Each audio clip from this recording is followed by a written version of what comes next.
નમસ્કાર મિત્રો, જ્ઞાનલાન એજ્યુકેશન ચેનલમાં આપ સર્વેનું સ્વાગત છે। આજે આપણે નવો વિષય લઈને આવી ગયા છીએ, જેનું નામ છે પદ્ધતિશાસ્ત્ર।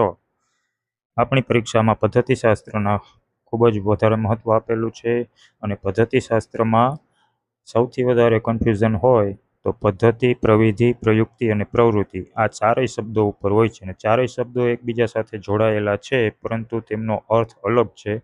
પરીક્ષામાં ખૂબ જ સરળતાથી યાદ રહે એ રીતે જુઓ।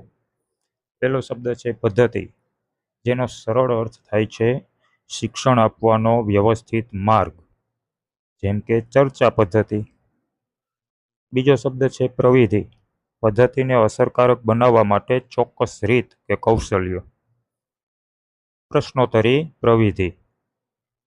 ત્રીજો શબ્દ છે પ્રયુક્તિ, એટલે શિક્ષણ દરમિયાન ઉપયોગમાં લેવામાં આવતી ચોક્કસ યુક્તિ, જેનું ઉદાહરણ જોઈએ તો કે ઉદાહરણો આપવા, પુનરાવર્તન કરાવવું વગેરે।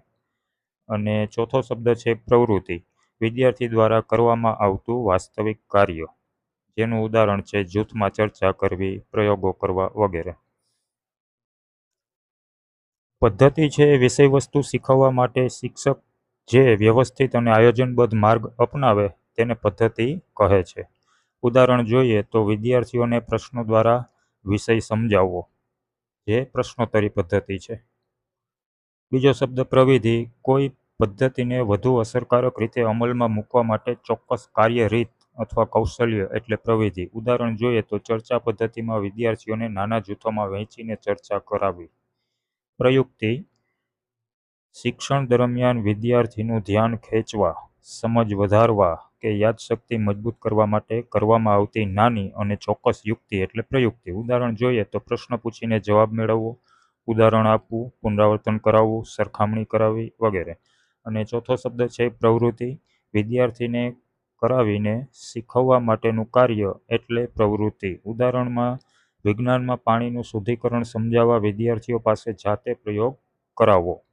આ બધું યાદ રાખવાની એકદમ સરળ ટ્રીક છે। પદ્ધતિ એટલે તમારે યાદ રાખવાનું કે માર્ગ, પદ્ધતિ એટલે માર્ગ, પ્રવિધિ એટલે રીત, પ્રયુક્તિ એટલે યુક્તિ અને પ્રવૃત્તિ એટલે કાર્ય। એટલે યાદ રાખવાનું માર્ગ, રીત, યુક્તિ અને કાર્ય। ટાટ માટે આ ચારેયનો એમસીક્યુમાં ફરક કેવી રીતે પૂછાય છે તે પણ આપણે 2-4 પ્રશ્નો સાથે સમજી લઈએ। શિક્ષણ આપવાનો વ્યવસ્થિત અને આયોજનબદ્ધ માર્ગ એટલે શું? પ્રવૃત્તિ, પદ્ધતિ, પ્રયુક્તિ કે પ્રવિધિ? તો જવાબ આવશે પદ્ધતિ। પદ્ધતિને અસરકારક રીતે અમલમાં મૂકવાની ચોક્કસ રીતને શું કહેવાય? પ્રવિધિ, પ્રવૃત્તિ, પદ્ધતિ કે અભિગમ? જવાબ આવશે પ્રવિધિ। શિક્ષણ દરમિયાન ઉપયોગમાં લેવાતી નાની ચોક્કસ યુક્તિને શું કહેવાય? પદ્ધતિ, પ્રવિધિ, પ્રયુક્તિ કે પ્રવૃત્તિ? તો જવાબ આવશે પ્રયુક્તિ। વિદ્યાર્થી દ્વારા કરવામાં આવતું વાસ્તવિક કાર્ય એટલે શું? પદ્ધતિ, પ્રવૃત્તિ, પ્રયુક્તિ કે પ્રવિધિ? જવાબ આવશે પ્રવૃત્તિ। તો આ મુજબના પ્રશ્નો હોઈ શકે છે।